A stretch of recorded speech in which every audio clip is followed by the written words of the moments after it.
Siya na to si Henry ay Mayora Naik TV. Mayora Naik TV YouTube channel. Suportahan natin. Kalinga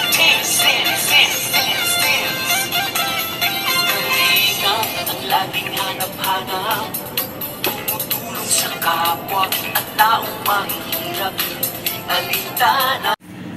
At yun na nga, mapagpalang araw po sa inyong lahat dyan ang nagbabalik ang inyong lingkod, Mayora Naik TV. At bago natin umpisahan ang ating reaksyon at opinyon sa araw na ito, ay nais ko muna kayong batiin ng magandang umaga, hapon, tanghali, o gabi man, kung saan man kayo naroroon.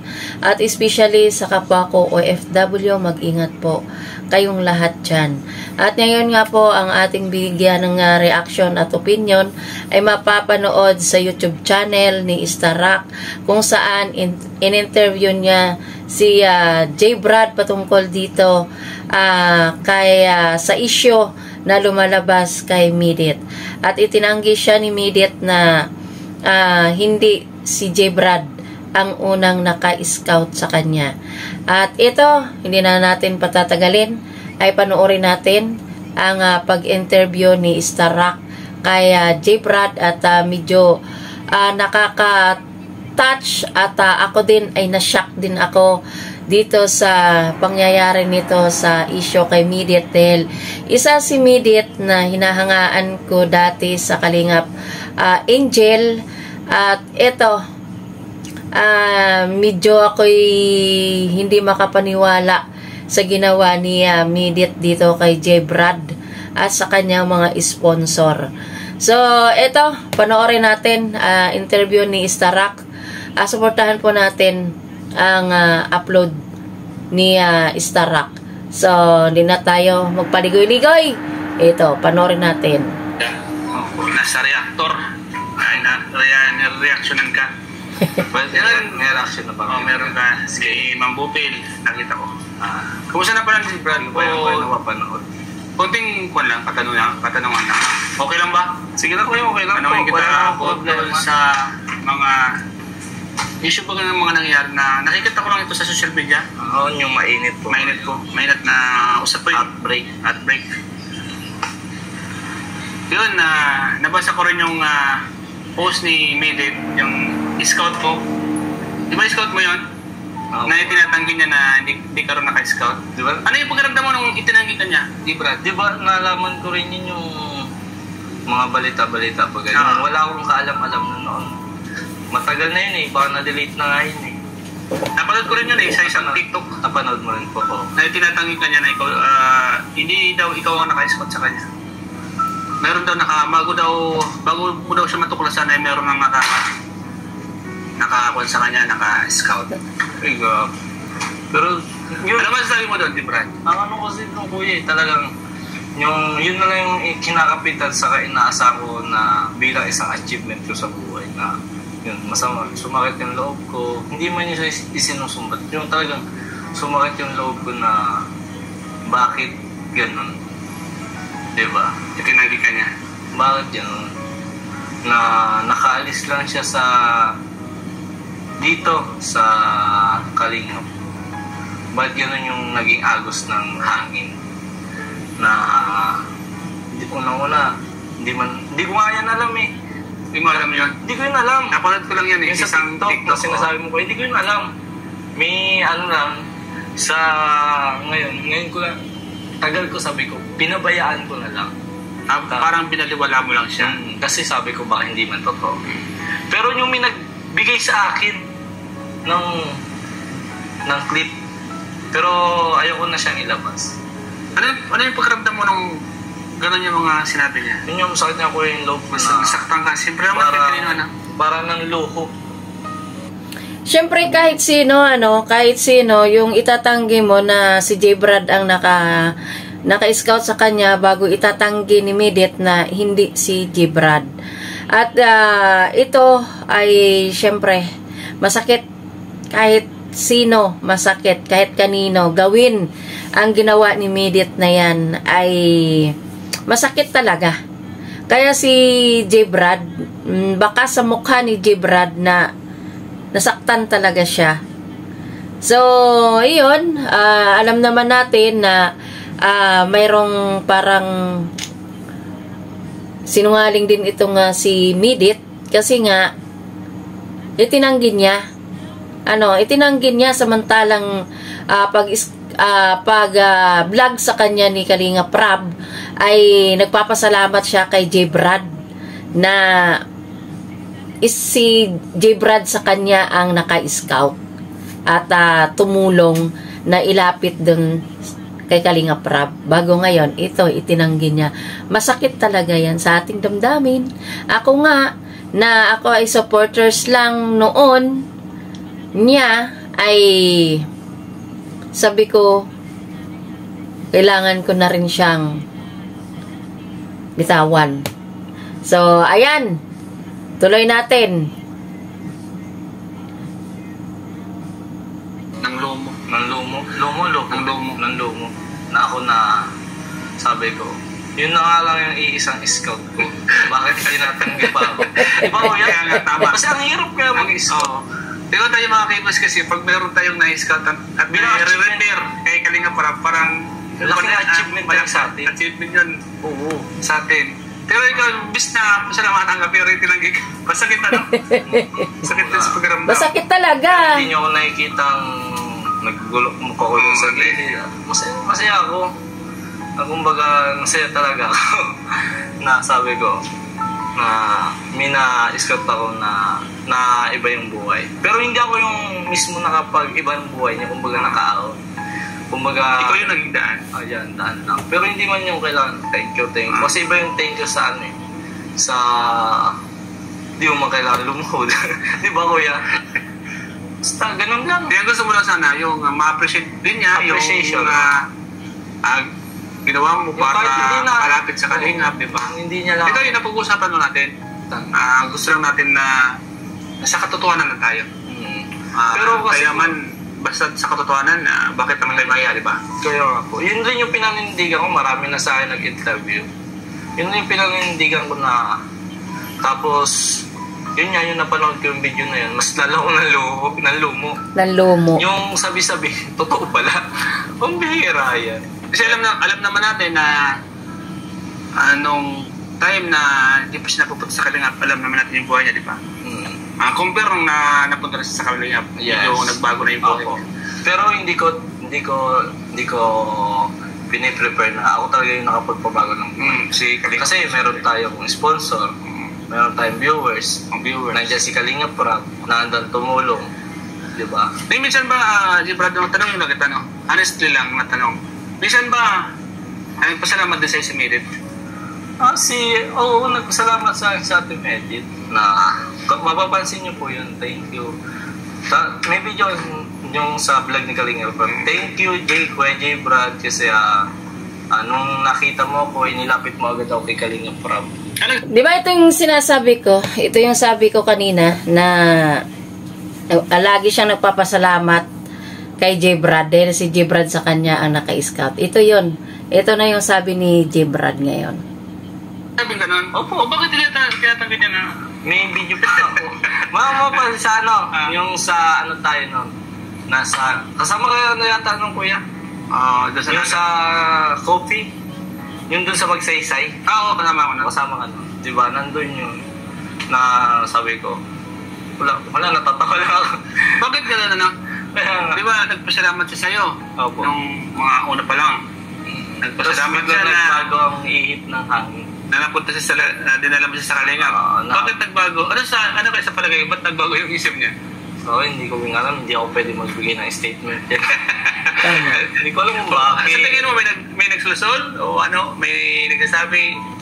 Hindi ko pwede sabihin mo lang. Hindi ko man pwede sabihin may nagsulsol. Hindi natin hawak yung isip nila. Pero para sa akin, yun lang talaga yung pinaka-point na sumakit yung loob ko. Na itinatanggi. Para itinatanggi niya na kahit hindi niya sabihin na tinanggi. Kaya nga, tinanggi niya. Kasi nga, unang-una, doon pa lang sa birthday, may sumingit agad na siya daw yung wala yung pangalan sa kanya na Leche Plant. Diba? Yun yung isa pa yung sa masakit, di ba? Bilang nakadiscover sa bilang na Scouter. Hindi scouter sa bilang naka-vlog sa kanya si Kalinga. Oo. Dapat si Kalinga pa magsabi nun eh. Kaya nga. Na sa kanya mismo, di ba? Di ba naman masasabi mo dun sa mga nagsilabasan? Yung Tulad ng mga big sponsor nagsilabasan. yun rin. Ano kasi, ang mali kasi nila dun kuya eh. Masyado nila binaby. Ngayon talaga. Oo. Kaya nga bunso eh. I-request. Kasi kung mag-request yung isang tao, may mali rin yung sponsor. Tama. Na bawat request, pwede naman sila mag-deny, di ba? Yun yung mali nila. Hindi naman tayo yung ano. Kasi once na ibigay mo. Yun opinion ko dito ay mali din. Tama si J. Brad na mali din yung mga sponsor. Kasi yun nga, binibaby nila. Bigay sila ng bigali. Bakit sila bigay ng bigay? Hindi naman masama tumulong sa kumpormi lang, hindi yung paghingi. Ito bunso, ito si ganito, ito si ganito. Sobra-sobra. Bago ngayon, ang ginawa nila, inaway na nila ngayon. Kasi nga, hindi nasunod sa kanila. Di ayun. Ang nangyari, bakbakan na. So, tuloy natin. Tama na naman si J. Brad eh. Kasi sa sponsor ang pagkakamali. Dahil sinusunod nila kung anong gusto ng kanyang iniidolo. Tuloy. Ibinigay mo na. Pero ang mali nila doon, na may nagpa-auto sila. Binibili nila ng sponsor. Correct. Kaya wala rin ako masabi kasi hindi, unang-una, hindi rin naman ako nahingialam sa mga sponsor na yun kasi nakadirect nga kay... nakadirect sa kanya. Bunso. Oo, nakadirect sa kanya. Kaya wala man ako dyan, May. Tapos ang inaano ko lang, marami sa akin nag-chat. Ngayon, kuya, marami sa akin nag-chat. Anong sabi? Wag ka makisawsaw, bla bla bla. Sabi ko, mag-aral na lang daw ako. Kasi wala daw ako. Ay, wow. Hindi po pwedeng manahimik lang dito si J. Brad. Kasi gusto naman ni J. Brad na ilabas kung ano ang totoo. Kasi nga sa umpisa pa lang ay itinanggi na siya ni Midit na hindi si J. Brad ang naka-scout sa kanya. Kaya hindi pwedeng hindi makikialam dito si J. Brad. At alam ko siguro yan, yung mga nag-message kay J. Brad, yung mga ibang sponsor at mga pro-Midit ang nagmi-message sa kanya. So, hindi rin maitatago yan ni J. Brad. Kasi gusto ni J. Brad, mailabas talaga ang katotohanan na kung ano ang totoo. So, tuloy natin. Kung alam. Sabi ko, sino po ba kayo para utusan ako? Correct. Di ba, kuya? Ganon? Sinabi? Oo, inuutusan nila ako.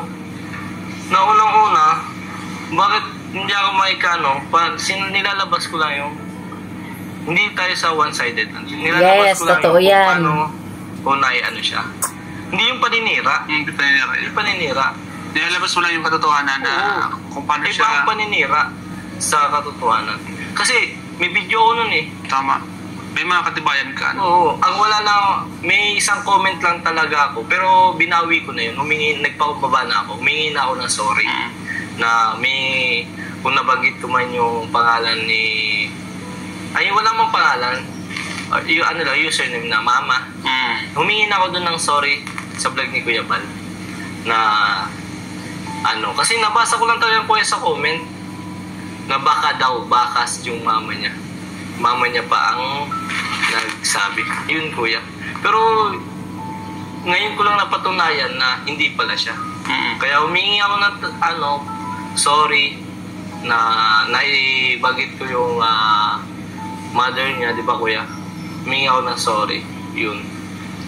Lubos ako humihingi ng sorry. Na hindi pala totoo. Yung fake news, in short.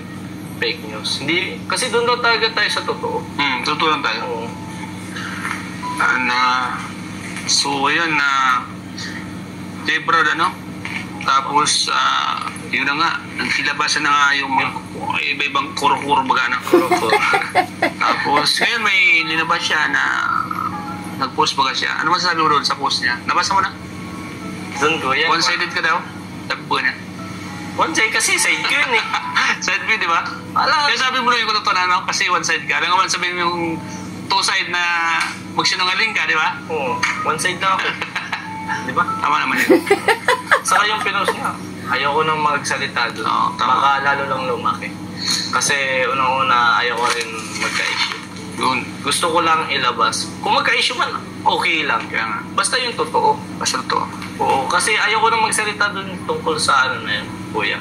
Kasi nga, first of all, hindi yun na basta. Ayoko nang magsalita. Basta ko yun na lang, ano, basta ang importante yun. Matatawa ka na lang kay J-Brad eh. Basta! Sabi niya, oo nga naman J-Brad. Nananahimik na ang buhay ni J-Brad. No? Basta, alam na yun. No? Basta naman nailabas, alam na yun. Kaya nakamedit. Nawala tuloy yung aking paghanga sa iyo at hinangaan ko si Midit. Dahil sa kanyang kasipagan sa pagtitinda ng litchi plant. Nag-aaral siya, tapos nagtitinda pa. So, dyan ako sa kanya humanga, sa totoo lang. Bago nung ito, nagsipaglabasan ang mga isyo tungkol sa kanya, parang nawala na rin ako ng gana sa kanya. Kaya natatawa ako dito kay J-Brad kasi basta. So, ayan, tuloy natin ang reaction natin sa dito sa video na ito ni Star Rock. Okay, J-Brad. Lumabas na yung katotohanan, no? Yung sila na mismo na. Sila mismo yung nakaka-discover. Basta ikaw, timing ka na, no? Relax ka na. Nandito na. Nandito ka na. Basta yung sa'yo lang naman ngayon, kung ano man yung narating niya, sana, tanggapin din niya na yung parte ka ng buhay niya, no? Ingat na lang siya. Mag-ingat na lang siya, no? So, ano yung may papayo mo sa kanya ngayon? Meron ka bang papayo sa kanya? Sabi mo ba? Mapanood itong vlog na to. Ayan. Para ano masabi ko lang kuya, mag-ingat na lang siya sa journey niya. Yan. Sana yung lahat ng sinasabi niya ay bilang scout. Bilang scout, mag-ingat na lang siya sa mga journey niya. Kasi from now on, tanggal na tayo dun eh. Umalis na siya sa sa Kalingap. Kumbaga, wala na tayo dun eh. Sarado na. Kaya hindi na natin masasabing scouter tayo kasi wala na siya sa Wala na siya sa Kalingap. Yun lang. Ingat. Yun. Salamat, J-Brad. Okay, kuya. Thank you rin, kuya, sa nagbigay po. Thank you po. Sobrang appreciated ko po to kasi hindi lang po, kahit onti lang po to, laking tulong na po to sa akin, lalo na nag-aaral ako. Kuya. Bigay pala ni Mami Jun. Salamatan mo si Mami Jun. Mami Jun? Mami Jun. Mami Jun. Yan, maraming salamat po, Mami Jun, sa binigay niyo po sa akin na amount. Ay, grabe. 200 million. 2,000. Thank you po, Ben. Sabihin niyo po, umahakot lang ng sponsor. Hindi po, ito po ay kusang loob. Kusang loob na hindi binigay. Po ako humihingi. Ito po ay bigla na lang po sa ano. Kasi, di ba, na-vlog ka ni Kalinga Prab sa Naga. Yun, napanood nila yung... Yung hindi ko nga yun inaasahan talaga. Napanood niya yung kalunos-lunos na kalagayan ninyo at nangyayari doon sa Naga. Ngayon nga po, kuya, unti-untiin ko yung bahay. Pagawa mo? Hindi muna yung paggawa. Yung gamit na muna yata. Tapos yung service ko. Kasi nalubog yun eh. Kailangan payos. Pinapaasap na sa akin yun ni Papa kasi makakalawang na daw yung loob. Oo, tama. Kaya baka mag-ipon ako. So, ayan mga Kalingap. At yun na nga, narinig natin yung mensahe at ni J-Brad. At ako din naman ay dito kay J-Brad kasi makita natin sa mukha ni J-Brad na napakabait ni J-Brad na pagkabata. At yun pa rin ang kanyang last message dito kay Midit. Na mag-ingat siya kung ano man daw ang journey ni Midit na marating sa kanyang buhay. Ayun. Doon ako napatawa kay J-Brad. Basta, sabi ni J-Brad, ang ganda ng expression ni J-Brad. At ayan, basta masasabi ko lang, ang aking paghanga kay Midit ay biglang nawala. Dahil yung hinahangaan ko sa kanya, yung kasipagan niya, sa nakita ko, natitinda siya ng lychee plant, nag-aaral, tapos nagtitinda, kumbaga hinarap niya yung init, ulan, diyan ako humahanga sa kanya. Pero ngayon, sa mga nagsipaglabasan na mga isyu tungkol sa kanya, ay biglang naglaho ang aking paghanga sa kanya. So, ayan, mga kalingap, hanggang dito na lang ang ating may simpleng reaksyon sa video na ito at suportahan po natin ang YouTube channel ni Starak at syempre kay Kalingap Tata, YouTube channel ni J. Brad, suportahan din po natin at syempre kay Ate Roda. So hanggang dito na lang, ingat po ang lahat, God bless us all, bye bye.